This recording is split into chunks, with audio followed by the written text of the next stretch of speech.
നമസ്കാരം. Tarot spiritual ഹീലിംഗിലേക്ക് എല്ലാവർക്കും സ്വാഗതം. അപ്പോൾ നമ്മൾ ഇന്ന് നോക്കാനായിട്ട് പോകുന്നത് നിങ്ങളും നിങ്ങളുടെ പേഴ്സണും തമ്മിലുള്ള ഈ ഒരു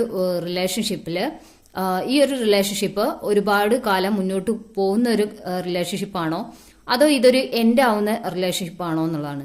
ഇത് ലൈഫ് ലോങ് നിങ്ങളുടെ കൂടെ ഉണ്ടാവുന്ന ഒരു ബന്ധമാണോ അതോ ഇതൊരു കറന്റ് ആയിട്ട്, അതായത് പെട്ടെന്ന് എൻഡ് ആയി പോകുന്ന ഒരു റിലേഷൻഷിപ്പ് ആണോ എന്നുള്ളതാണ് നോക്കുന്നത്. അപ്പോൾ ഇതൊരു ജനറൽ റീഡിംഗ് ആണ്, ജനറലസ് ആണ്. അതുപോലെ നിങ്ങൾ എപ്പോഴാണ് ഈ റീഡിംഗ് കാണുന്നത് അപ്പോൾ മുതലാണ് നിങ്ങൾക്ക് ഇത് വാലിഡ് ആവുന്നത്. അതുപോലെ ഈ ഒരു റീഡിംഗിൽ നിങ്ങൾക്ക് റെസിനേറ്റ് ആവുന്ന കാര്യങ്ങൾ നിങ്ങൾ എടുക്കുക, അല്ലാത്ത കാര്യങ്ങൾ നിങ്ങൾ വിട്ടുകളയാം. അപ്പോൾ നിങ്ങൾ നിങ്ങളുടെ പേഴ്സന്റെ ഫേസ് മനസ്സിലോട്ട് കൊണ്ടുവന്ന് കൂളായിട്ട് ഇരുന്നിട്ട് ഈ ഒരു റീഡിംഗ് കാണാൻ വേണ്ടി ശ്രമിക്കുക. അപ്പോൾ നമുക്ക് റീഡിംഗിലേക്ക് കടക്കാം.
ബോട്ടം ഓഫ് ദി ഡെക്ക് വന്നിട്ടുള്ളത് ഏസ് ഓഫ് കപ്സ് ആണ്. നമുക്ക് ഈ ഒരു റീഡിംഗിൽ ഇവിടെ കാണാനായിട്ട് പറ്റുന്നത്, ഇവിടെ ഫസ്റ്റ് തന്നെ സൺ കാർഡാണ് വന്നിട്ടുള്ളത്. അതൊരു സ്ട്രോങ് എസ് കാർഡ് മാത്രമല്ല, എസ് കാർഡാണ്. അത് മാത്രമല്ല ഇതൊരു യൂണിവേഴ്സ് ബ്ലെസ്സിങ്സ് ഉള്ള ഒരു റിലേഷൻഷിപ്പ് ആണെന്നുള്ള കാണുന്നത്. അതുപോലെ 2 ഓഫ് കപ്സ് വന്നിട്ടുണ്ട്. ഫസ്റ്റ് പോസിറ്റീവ് സൈഡ്സ് ഫുള്ള് പറയാം. ആദ്യം സൺ കാർഡ് ഒരു എസ് കാർഡാണ്. സെക്കൻഡ് 2 ഓഫ് കപ്സ് വന്നിട്ടുണ്ടെങ്കിൽ ഈ ഒരു റിലേഷൻഷിപ്പ് എന്ന് പറയുന്നത് ഒരു സോൾമേറ്റ് റിലേഷൻഷിപ്പ് ആയിട്ടാണ് കാണുന്നത്. അതുപോലെ ഒരു 4 ഓഫ് വാൺസ് എന്ന് പറയുമ്പോൾ ഈ ഒരു റിലേഷൻഷിപ്പിൽ ഒരു കമ്മിറ്റ്മെന്റ് നിങ്ങൾക്ക് നിങ്ങളുടെ ലൈഫിൽ ഉണ്ടാവും എന്നുള്ളതാണ്. അത് നിങ്ങളുടെ രണ്ടുപേരുടെയും ഫാമിലി അംഗീകരിച്ചുകൊണ്ടുള്ള ഒരു റിലേഷൻഷിപ്പ് നിങ്ങൾക്ക് ഉണ്ടാവും. അതായത് നിങ്ങളുടെ റിലേഷൻഷിപ്പ് അതായത് രണ്ട് ഫാമിലി അംഗീകരിച്ച റിലേഷൻഷിപ്പ് ആവും എന്നുള്ളതാണ് കാണിക്കുന്നത്.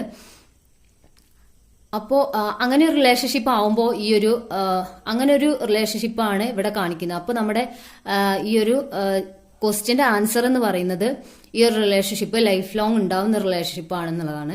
കാരണം നിങ്ങളുടെ പേഴ്സണും നിങ്ങൾക്ക് നിങ്ങളുടെ പേഴ്സൺ ഒരു കമ്മിറ്റ്മെന്റ് തരുന്നു എന്നുള്ളതാണ് കാണിക്കുന്നത്. അപ്പോൾ ഇത് ലൈഫ് ലോങ് നിങ്ങളുടെ കൂടെ ഉണ്ടാവുന്ന റിലേഷൻഷിപ്പ് തന്നെയാണ്.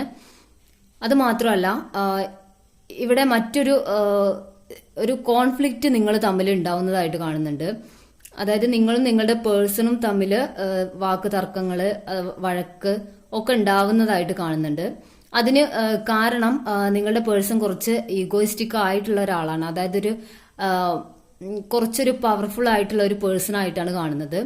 അവര് അവരുടെ ഒരു റൂൾസ് ആൻഡ് റെഗുലേഷൻസ് ഒക്കെ കീപ്പ് ചെയ്ത് മുന്നോട്ട് പോകുന്ന ഒരു വ്യക്തിയാണ്. അതായത് അവർക്കൊരു എല്ലാ കാര്യത്തിലും അവർക്കൊരു നിയമങ്ങളുണ്ട്, അല്ലെങ്കിൽ അവർക്കൊരു അവരുടേതായിട്ടുള്ള ഒരു ശൈലികളുണ്ട്. അപ്പോൾ ആ ഒരു ശൈലിക്ക് എതിരായിട്ട് എന്തെങ്കിലും ആരെങ്കിലും പറയോ അല്ലെങ്കിൽ ആരെങ്കിലും അതിനെതിരായിട്ട് എന്തെങ്കിലും ഒരു സ്റ്റെപ്പ് എടുക്കുകയാണെങ്കിൽ അത് അവർ അംഗീകരിച്ച് തരില്ല. അവരുടെ ഒരു നേച്ചർ അതാണ്. അവര് അങ്ങനെയുള്ള ഒരു പേഴ്സണാണ്. അതുപോലെ അവര് ഇമോഷൻസ് അധികമായിട്ട് എക്സ്പ്രസ് ചെയ്യുന്ന ഒരാളല്ല എന്ന് കാണുന്നുണ്ട്. കുറച്ചൊക്കെ എക്സ്പ്രസ് ചെയ്യുമായിരിക്കും. കംപ്ലീറ്റ്ലി വളരെ അവരുടെ ഉള്ളിലുള്ള അത്രയും പ്രകടിപ്പിക്കുന്ന ഒരാളായിട്ട് കാണുന്നില്ല. അതുപോലെ അവരുടെ ഈ ഒരു റിലേഷൻഷിപ്പിൽ അവർ കുറച്ച് കാര്യങ്ങളൊക്കെ നിങ്ങളിൽ നിന്ന് നിങ്ങളോട് എല്ലാ കാര്യങ്ങളും നിങ്ങളോട് ഷെയർ ചെയ്യുന്ന ഒരു പേഴ്സൺ ആയിട്ട് കാണുന്നില്ല. കാരണം അവർക്ക് കുറച്ച് കാര്യങ്ങളൊക്കെ മറച്ചു പിടിക്കുന്ന ഒരു സ്വഭാവമുള്ളതായിട്ട് കാണുന്നത്. അതായത് ഇങ്ങനെ ഈഗോയിസ്റ്റിക് ആവുമ്പോൾ അവര് എല്ലാ കാര്യങ്ങളും ഒരാളോട് ഷെയർ ചെയ്യുമ്പോൾ അവരുടെ ഒരു ഇമേജിന് കോട്ടം തട്ടും എന്ന് കരുതുന്ന ഒരു പേഴ്സൺ ആയിട്ടാണ് കാണുന്നത്. അതുകൊണ്ട് തന്നെ അവര് അവരുടെ ഇമോഷൻസ് എക്സ്പ്രസ് ചെയ്യാത്തതുപോലെ തന്നെ അവരുടെ എന്താ പറയാ അവരുടെ ലൈഫിലുള്ള മറ്റ് ചില കാര്യങ്ങളൊക്കെ നിങ്ങളിൽ നിന്ന് മറയ്ക്കുന്നുണ്ട്. അങ്ങനെ ഒരു പേഴ്സൺ ആയിട്ടാണ് നിങ്ങളുടെ പേഴ്സൺ ഉള്ളത്. അത് മാത്രമല്ല അവരുടെ ലൈഫിൽ ചിലപ്പോൾ ഇവിടെ ഒരു തേർഡ് പാർട്ടി കാർഡ് വന്നിട്ടുണ്ട്, 3 ഓഫ് പെന്റിക്കിൾസ് വന്നിട്ടുണ്ട്. അപ്പോൾ അത് പാസ്റ്റ് ലൈഫിലല്ല, ഇവരുടെ മുൻപത്തെ റിലേഷൻഷിപ്പിൽ ഇവർക്കൊരു എന്താ പറയാ ഒരു ചീറ്റിങ് അല്ലെങ്കിൽ അവരെ ചീറ്റ് ചെയ്തിട്ടുള്ള ഒരു റിലേഷൻഷിപ്പ് ഇവർക്ക് ഉണ്ടായിട്ടുള്ളതായിട്ട് കാണുന്നുണ്ട്. അപ്പോൾ അങ്ങനെ ഒരു തേർഡ് പാർട്ടി അവരുടെ ലൈഫിൽ മറ്റൊരു പേഴ്സൺ ഉണ്ടായിരുന്നു മുൻപ് എന്ന് കാണിക്കുന്നുണ്ട്. ഇപ്പോ അവരുടെ ലൈഫിൽ അങ്ങനെ ഒരു തേർഡ് പാർട്ടി സിറ്റുവേഷൻ കാണുന്നില്ല. പക്ഷെ പാസ്റ്റിൽ അവരുടെ ലൈഫിൽ ഒരു തേർഡ് പാർട്ടി സിറ്റുവേഷൻ ഉണ്ടായിരുന്നു എന്ന് കാണുന്നുണ്ട്. മറ്റൊരു റിലേഷൻഷിപ്പ് അവർക്ക് ഉണ്ടായിരുന്നു എന്ന് കാണുന്നുണ്ട്. പക്ഷെ ആ ഒരു റിലേഷൻഷിപ്പിൽ ഇവര് ഹാപ്പി ആയിരുന്നില്ല എന്ന് കാണിക്കുന്നുണ്ട്. അവിടെ നിന്ന് ആ ഒരു റിലേഷൻഷിപ്പിൽ ഇവര് ചീറ്റിംഗ് നേരിട്ടിട്ടുണ്ട്. ഇവര് ആ ഒരു റിലേഷൻഷിപ്പ് ഇവരെ വളരെയധികം തകർത്ത് കളഞ്ഞൊരു റിലേഷൻഷിപ്പ് ആയിട്ടാണ് കാണുന്നത്. അതുപോലെ അവരെ ആ റിലേഷൻഷിപ്പിൽ നിന്നിരുന്നത് എന്താ പറയാ എന്തോ ഒരു കെണിയിൽപ്പെട്ട പോലെയുള്ള ഒരു അവസ്ഥയിലാണ് അവർ ആ റിലേഷൻഷിപ്പിൽ മുൻപോട്ട് പോയിരുന്നത്. അവരെ ആരോ ഒരു കെണിയിൽപ്പെടുത്തി ബന്ധിച്ച് നിർത്തിയ പോലെയുള്ള ഒരു റിലേഷൻഷിപ്പ് ആയിട്ടാണ് അവരുടെ ആ പാസ്റ്റിലെ റിലേഷൻഷിപ്പ് അവർക്ക് ഫീൽ ചെയ്യുന്നത്. അതുപോലെ നിങ്ങളുടെ പേഴ്സൺ അതിനുശേഷം ആ ഒരു റിലേഷൻഷിപ്പിൽ നിന്ന് എന്താ പറയാ അവിടെ നിന്ന് വിട്ടു പോകുന്നതിന് ശേഷം നിങ്ങളുമായിട്ടുള്ള ഒരു റിലേഷൻഷിപ്പ് ബിൽഡ് ചെയ്തിട്ടുള്ളത്. അപ്പൊ ഈ ഒരു റിലേഷൻഷിപ്പിൽ അവര് ഹോണസ്റ്റ് ആയിട്ട് ഈ റിലേഷൻഷിപ്പ് കമ്മിറ്റ്മെന്റോട് കൂടിയിട്ട് മുൻപോട്ട് പോകണമെന്നാണ് ആഗ്രഹിക്കുന്നത്. അത് മാത്രമല്ല അവരുടെ മനസ്സിൽ ഏസ് ഓഫ് കപ്സ് എന്ന് പറയുമ്പോൾ അത്രയും സ്നേഹമുണ്ട്, ആത്മാർത്ഥത ഉണ്ട് എന്നുള്ളതാണ് കാണിക്കുന്നത്. അപ്പോ ഈ ഒരു റിലേഷൻഷിപ്പിൽ നിന്ന് അവര് ഒരിക്കലും ഇതൊരു പെർമനന്റ് റിലേഷൻഷിപ്പ് ആക്കി മാറ്റാനാണ് അവർ ആഗ്രഹിക്കുന്നത്. അല്ലാതെ ഇത് പെട്ടെന്ന് എൻഡ് ചെയ്തിട്ട് ഈ ഒരു റിലേഷൻഷിപ്പിൽ നിന്ന് മൂവ് ഓൺ ചെയ്യുന്നതായിട്ട് കാണുന്നില്ല. അവര് ഈ ഒരു റിലേഷൻഷിപ്പിൽ അത്രയും ആത്മാർത്ഥതയും അതുപോലെ ഈ ഒരു റിലേഷൻഷിപ്പിൽ നിങ്ങളുമായിട്ട് നല്ല രീതിയിൽ ഒരു ഫാമിലി ബിൽഡ് ചെയ്ത് മുന്നോട്ട് കൊണ്ടുപോകാൻ ആഗ്രഹിക്കുന്ന ഒരു റിലേഷൻഷിപ്പാണ് ഇത് എന്നാണ് നിങ്ങളുടെ പേഴ്സൺ ഈ ഒരു റിലേഷൻഷിപ്പിനെ അങ്ങനെയാണ് കാണുന്നത്. അതുപോലെ ചില സമയത്ത് അവർ ചിലപ്പോൾ ഇമോഷണലി കുറച്ച് ഇംബാലൻസ്ഡ് ആയിട്ടുള്ള ഒരാളാണ്. അതായത് ചില സമയത്ത് കുറച്ച് സ്നേഹം പ്രകടിപ്പിക്കുകയും ചില സമയത്ത് കുറച്ച് എന്താ പറയാ ഒന്നിങ്ങോട്ട് ഉൾവലിഞ്ഞ് അധികം പ്രകടിപ്പിക്കാൻ നിൽക്കുക ഒക്കെ ചെയ്യുന്ന ഒരു പേഴ്സൺ ആണ്. അവരുടെ ഇമോഷൻസ് എക്സ്പ്രസ് ചെയ്യുന്ന കാര്യത്തിൽ എന്താ പറയാ ഒരു പക്വതയില്ലാത്ത, അതായത് ഒരു മെച്ചുവേർഡ് അല്ലാത്ത രീതിയിലാണ് പെരുമാറുന്നതെന്ന് കാണുന്നുണ്ട്. അതുമാത്രമല്ല നിങ്ങളുടെ പേഴ്സൺ ഈ ഒരു റിലേഷൻഷിപ്പിൽ കമ്മിറ്റ്മെന്റ് തരണം എന്നുള്ള ഒരു തീരുമാനം എടുത്തിട്ടുണ്ട്. അപ്പോൾ ആ ഒരു തീരുമാനമായിട്ട് അവർ മുന്നോട്ട് പോവുക തന്നെ ചെയ്യും.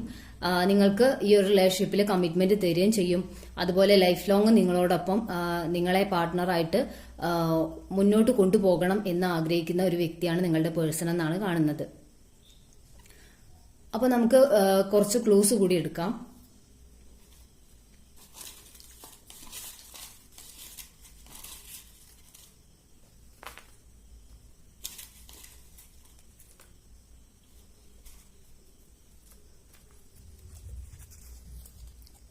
ഉത്രം നാള് 1998,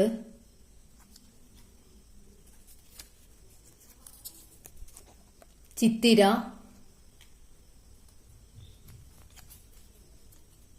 രേവതി,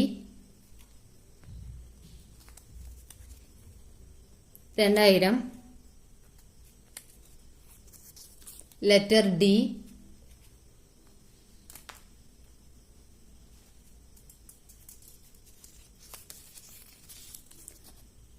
രോഹിണി, 2001, മകീര്യം, പൂരുരുട്ടാതി,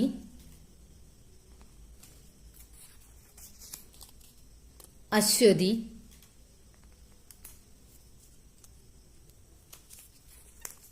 ലെറ്റർ എച്ച്.